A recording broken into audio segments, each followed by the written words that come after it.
Welcome back. Read each statement below carefully and state with reasons and examples if it is true or false. So we have a bunch of questions here. Let us go through them one by one. So the first question is, a particle in one-dimensional motion with zero speed at an instant may have non-zero acceleration at that instant. It is true, since non-zero velocity is not at all a necessary condition for non-zero acceleration. A ball thrown upwards at its highest point in motion has zero velocity but non-zero acceleration due to gravity.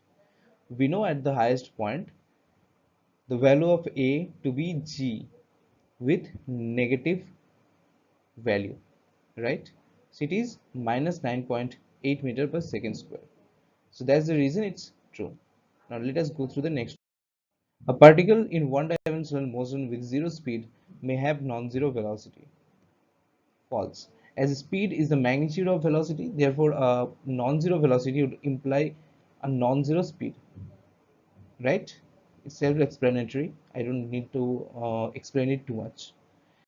So the next a particle in one-dimensional motion with constant speed must have zero acceleration. It is true.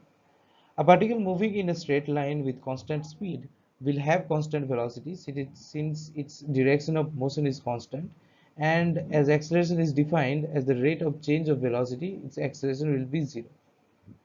So the definition of acceleration says what? The rate of change of velocity. And if the velocity is constant itself, that means there is no change in the value of the velocity.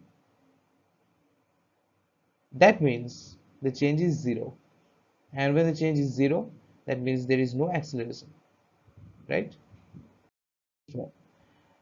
A particle in one-dimensional motion with positive value of acceleration must be speeding up. False. The answer to this question depends on the choice of a positive direction.